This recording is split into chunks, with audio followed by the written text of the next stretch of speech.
All right, we've got 1v1 left this evening. Only one spot remains in the round of 16 for the winner of our next match. On the blue side and playing for Team Fire, he's got his own move. Are you mad, bro? It's MadLife!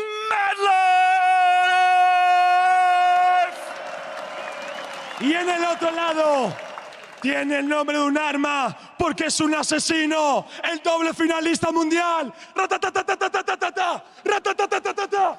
Come on, James. Sí. All right, man, give us a show! They're getting more and more crazy up there. It's day one. It's only day one, yeah. There's a lot of 1v1s to go. We have them every single day. Tomorrow is obviously the other side of the bracket. I feel like tomorrow they'll arrive with like a group of backup dancers and they have like a whole choreography, you know, like Britain's Got Talent, like they go on to the next round. Go see what they can do. Tomorrow's all the Koreans except for MadLife playing. That's where Team Fire really brings out the big guns. But so far, Southeast Asian guys have actually won the 2 games they've played, so they're trying their best. MadLife versus Uzi, though. A matchup you've been dying to see pretty much whenever, except when it's 1v1. Yeah, the 1v1 is not something normally you want to see on Summoner's Rift between a support and an AD carry. Got banned against MadLife. I feel like Uzi has to be this has to be his wheelhouse. I mean, you are in a mode where AD carries are like the strongest. I'm pretty sure. Even within AD carries, like if you look at the likes of like, is Yellow Pete the greatest 1v1er of all time? Probably not. Probably not. His support was pretty bad as well, though. He did like get trained to carry hard, but if you look at like Uzi, master of like weaving auto attacks in between. True. Master of Vayne as well. Another little funny random story. There was a 1v1 tournament in China, and he tried to play Master Yi. Kelsey Moser told me, and apparently it went so terribly wrong that we probably won't see it again. Yeah. It was really bad for him. And then he had like the Royal Club, they put up like a vote for which AD carry he should play. They voted for Caitlyn, but you're never gonna get Caitlyn if you're Uzi in this mode. Obviously the first ban for MadLife. That is a great story. I'm glad you like my stories. I got more. AD fresh. It is MadLife after all. His Blitzcrank is also a thing he's very, very famous for. I would actually love to see him actually play it. I mean, Uzi will just play the Vayne.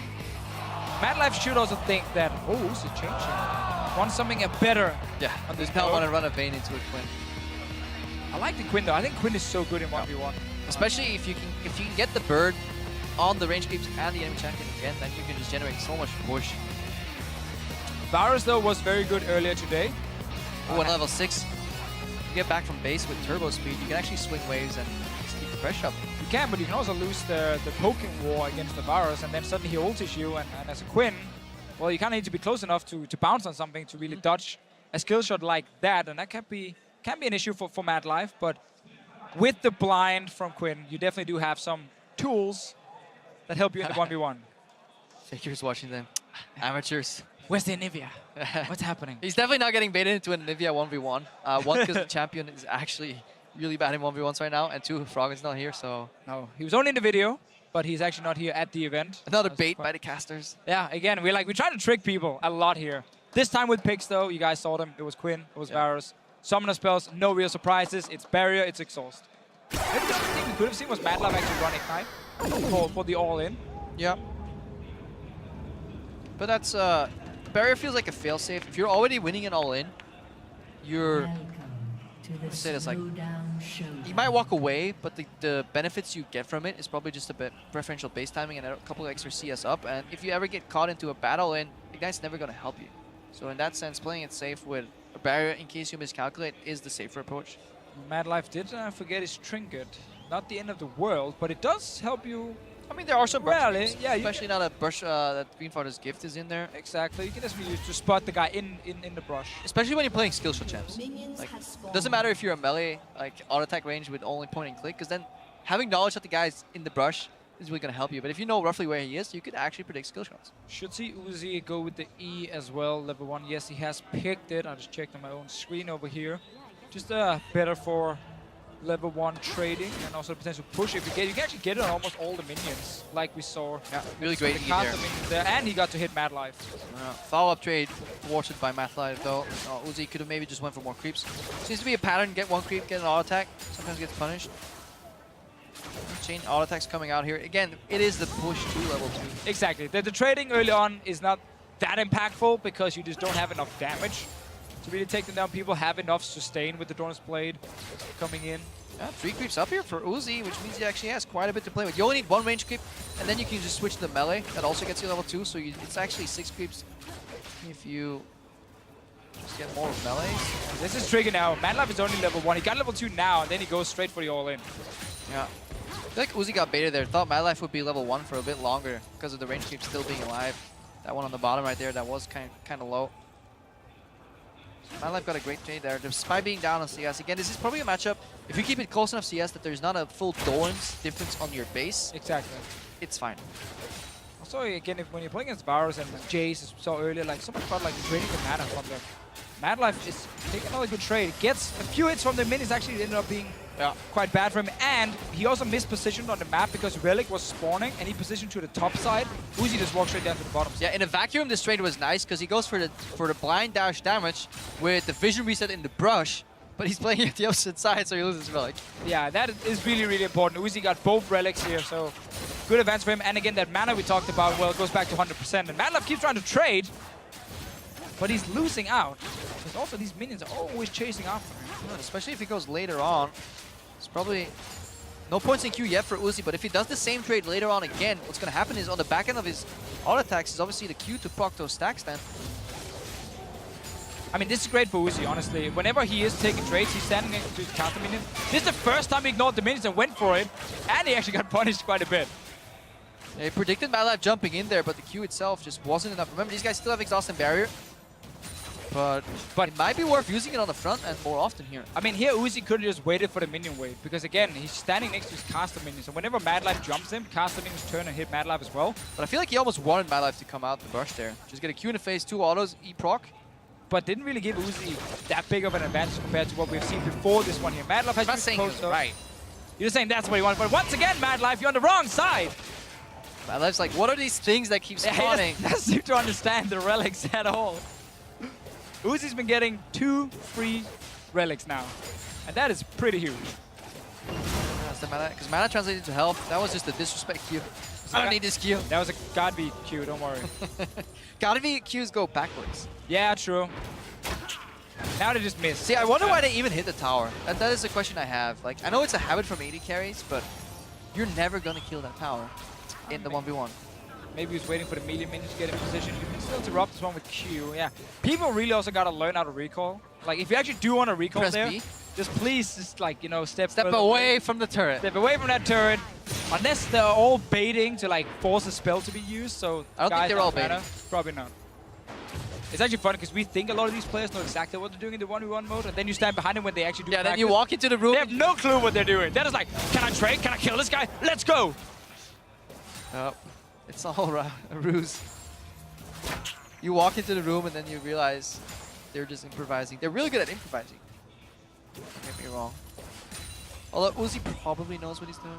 I feel like Uzi has been in this situation before. He also didn't go with the Master Yi pick, so he's taking it very, very serious.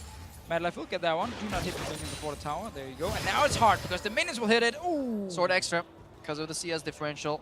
It's the annoying thing with the minions. Good base here from Uzi. And MadLife got his first relic when he was already full HP. Congratulations. He's so used to losing them. He's like, I just want this now. He didn't have to take it because his wave is pushing towards Uzi anyway. It's just like, I will not see another one of my relics being lost to Uzi, so pushing out. So MadLife gets combat sets if he can surprise Uzi with the ulti, but it's pretty obvious when he turns into a giant bird. Yeah, and he actually didn't even skill the ulti because it's so hard for him to use it properly and cost a lot of mana early on as well. Just went for another rank into his E, so he's like E, Q, 3 in E, 2 in Q. That is where he's focusing right now. Uzi, of course, took his ulti on the Varus. Uzi might actually go for counter engage you with ulti. Oh, he missed it! Uzi, you had the minions in your favor. You just have to stun the guy. You'd force his defensive summoners. The LP would have landed that one. Well, MadLife, he's near the relic, but it's not there because he took it before. It's like, where is this thing? Maybe spawners to like he's learning. He's adapting. Another good proximity trade here. Q misses obviously. Blocked by a minion. He's actually on this. There we Got go. it. MadLife this time around. He gets it. Success story, honestly. Improving. It's very important, though, that particular relic. Right now, Uzi has to wait for his next ultimate to come up. Because MadLife in 1v1 trades is obviously going to win. Quinn is catered to be a duelist. Varus obviously centers around pushing down. Poking. Okay. Which has been pretty effective for Uzi, but he's going to hate himself for missing that ulti before. That was a game-winning ulti. Such a good position to just get these summoners away from MadLife. I like actually the sustain buy as well. It is so important because MadLife are not all inning like Uzi and just killing him 100% to 0. He's like jumping him 2 or 3 times. Yeah, consecutive set of all-ins, and he will only pull the trigger to go real hard if Uzi stays below that 60% health mark. And he still has 2 minion advantage once he's picked up all these minions here. MadLife again jumping in, and Uzi winning the trade. Ooh, this is rough for MadLife, so at worst he'll have to base here. And then he's too far down in CS, honestly. Yeah, so that's a great trade, and now the sustain. So Uzi technically doesn't have to base anymore at all, because it's not like MadLife is picking up more items. If MadLife bases again, then Uzi will just get to the 100 CS here, so this is a really good opportunity. Also, he's skilling in more spells in the, or rank ups right now, so the AoE just keeps increasing, so it makes it much easier to get the CS, keep the push going. And he knows he can use the relics to get mana back, even though he doesn't need it for HP, so he can just keep flying away. Like every time you take 1 relic, it's like 1 ability you can use extra. And that's all he needs. Couple minor things as well. Auto attacks 2 creeps to get the stack on. The E then finishes them off completely. Could finish off some other creeps after. Again, just trying to optimize push here, keeping MadLife locked up. We're looking at a 9 CS differential, 11 CS differential rather. And serrated Dirk here from MadLife. Again, it's not often we get to see like completed items. Obviously, this is not fully completed just yet, but he has gone for that one. And with the lethality change, while it's not as effective in the early game anymore with the pure armor pen, serrated Dirk just gives him extra lethality, and at level 8, it actually evens out with the old one, with the old armor penetration. So it is fine now because Uzi is level 8 and it's on enemy level. Yeah, MadLife wants to go here. He really wants to keep Uzi away from the wave. Really good trade. Has to dodge the ulti now though, because he's stuck against minions coming in. Yeah, a lot of minions coming taking I feel like more. Uzi could have kept going on that trade, especially since he had barrier and he had minion assistance. The fact that he goes to base right now. But he wants to play it so safe because he has the CS advantage. He didn't want to risk no matter what. Even if he looks back and probably said, yes, I could have taken that trade. I think he also just saw the upfront damage. Now that, again, that armor penetration or lethality is kicking in from MadLife here with level 8, as we mentioned before. It's only going to get stronger in that case. But I think he just literally said, I'm going to play super safe. I'm winning on CS. And we're so close to 100. If MadLife bases one more time, he has to skill the birdie. This could be the thing. If he gets level 9 bases, gets bird up, he has basically 2 ways to do it. Let's see how close he is. He's a half level away. Pretty far. Maybe a mistake for not skilling the ultimate here. It's kind of an emergency evacuation pod. Now he's down in this trade here. Uzi's going for it. Getting MadLife extremely low. But once again, not chasing. Not chasing, just taking the free CS right in front of him. He needs to get level 9 for the ulti now. Honestly, it's an all-in. 13 CS remain, 2 waves. Uzi does everything perfectly. I mean, Uzi's not going to miss CS here. Like, he's not really under pressure. So used to farming as well. Getting every single one. One more wave for Uzi. That means MadLife needs to all in without barrier, without ulti. There he gets level 9. Is he skilled? Doesn't skill it. Doesn't skill ulti. It's just going for... But he has to go in here and doing this wave. Uzi can just like focus on the minions all the way down. That's what he's doing. 1 E onto the caster minion. They're dead. He has MadLife. He's going for it. Won't be able to do anything because he's in the minions as well. MadLife is just in such a tough spot. Q doesn't connect. Looking for another Vault Boy. For minions, 2 more minutes. The casters. No Q because he missed it. That's over. That's over. Uzi playing in control. We've seen other players go for crazy all-ins even when they actually would win. No tower shots. Uzi is 100% serious here. And he's a man who can win this 1v1 tournament for sure. Would definitely be one of the favorites now that Bjergsen and Doublelift dropped out. Yeah, solid play, honestly. Saw a couple good trades here, but we see why Varus is such a wanted pick overall in the 1v1 landscape. It's so annoying to play against because he can hit you even when you're behind minions in these trades where a lot of the other picks different spells as well. 2 different spells. And then he just runs like barrier exhaust. So he's like, if you ever engage on me, I'm just going to use them and then ult you and walk away. Yeah, and obviously as we approach the final moments again here, and one of the reasons why people start that E is because it doesn't get reduced if you hit it through like a bunch of minions. See, that's why Q is very hard because you can hide reduce Q damage if it goes through a lot of creeps. Yeah, and also if you step into a brush and he tries to fire a Q at you, it doesn't hit the minions, but the AoE of the E can obviously hit both casters and slightly into the brush there and get a bit of extra damage. So really well played from Uzi. Varus has shown to be one of the absolute best picks so far in this tournament. Caitlyn obviously been banned so much, and Kennen, 100% win rate. whenever he's been open, he's won. Great sample size right there. That's how you use stats, by the way. Just look at one game. Every single time Kennen got picked 1v1, time. he came out victorious. Exactly, and that's why you should ban it, like we saw the guys do here. Nasus perm ban. Nasus hasn't yet to lose a single game in the 1v1s. What a beast. Tom Kench hasn't lost yet either, and I think Tom Kench is the sleeper pick in this tournament, and Turkey agrees with me. That's enough from us, though, guys. Yes. Let's send it back over to the analyst desk to take a closer look at the madness that we just witnessed.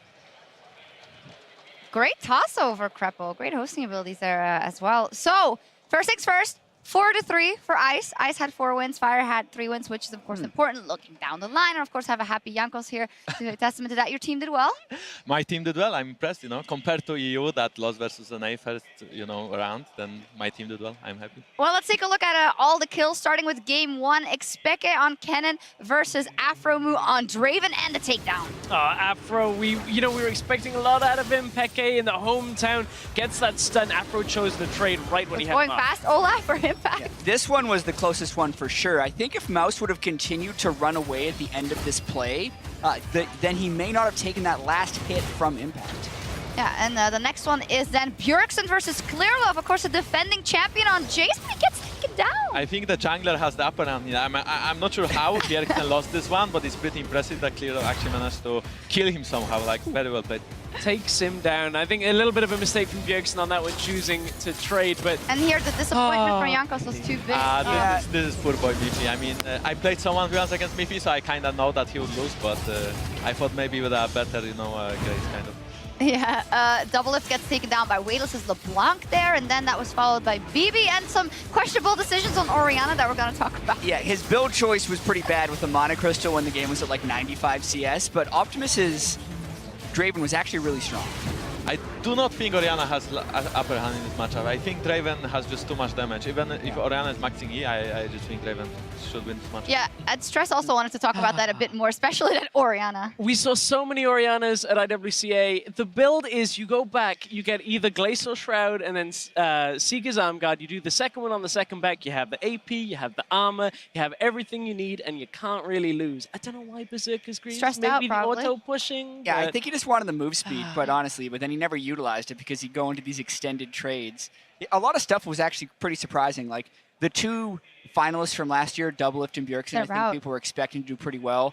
Doublelift just lost his mind against the Blanc and decided to just stick around for level 6. In the interview beforehand, Doublelift said, well, I never even heard of Weightless. Well, none of his opponents ever heard of Doublelift. They still beat him, apparently. But that happened. But you do make a good point. Bjergsen out, Doublelift out. Those are the finalists last year. We look at the other side of the bracket. Uzi had a great performance, and he does kind of have everything you need to be a 1v1 champion, plus that LPL Varus pick. I think that's a good asset for the Ice team.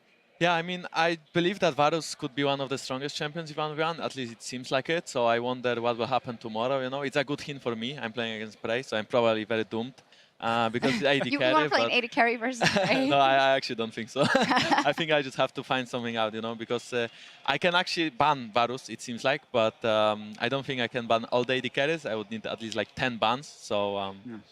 Yeah, just ask for some tips from the LPL players in your Ice team to show you Find some a way stuff. to bait him into a mirror match. Yeah, I was trying last year, but we saw no mirror match baiting this year at all. No, not at all. Super try hard. Yeah, and still the classics. Caitlyn is still up there. Farm matchup unless you decide to go in. Lucian is still up there. Nothing else out of the ordinary you've seen.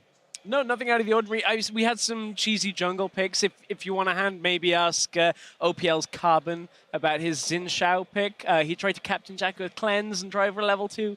You could try something like that if you're not feeling confident in 100 CS. No, he tried to, but the exhaust never came out, so he just went for nothing and lost. Yeah.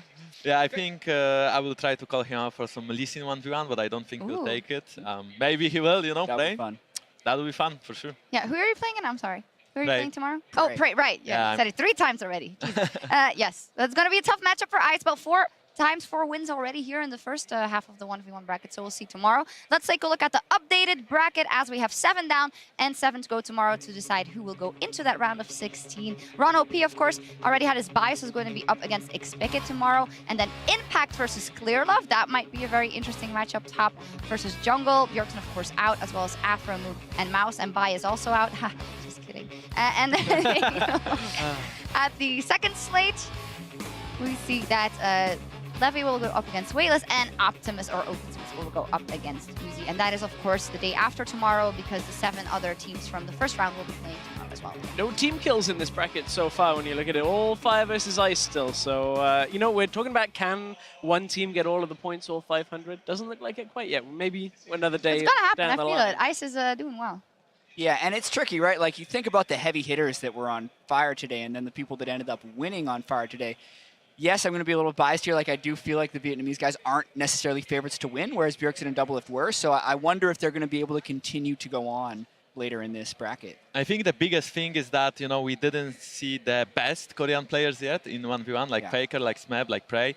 So I'm pretty sure, you know, at least I believe that Faker will meet Prey if I lose tomorrow and Faker wins. So that's up for Ice, but except for it, I believe that Koreans will take over. All right, we'll see what happens. And some of them are up next. We're taking a short break. But when we return, the unkillable Demon King Faker takes to the stage with the rest of the Korean All-Stars to take on the best from the LMS. Now we are here to introduce the 1v1 tournament, the pinnacle of competitive League of Legends. And out there on the Howling Abyss, it is just mano a mano! See, trading back and forth. Afro is going down. He's down.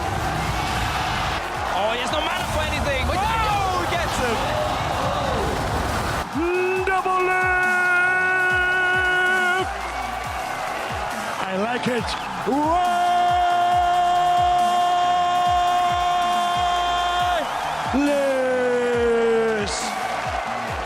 Okay, sorry. Is it enough? Oh, he needs to get to the tower. Not enough. Not enough barrier. He's a tower. Is it enough? Oh my god. For another Vault Boy. For minions, 2 more minutes, the casters.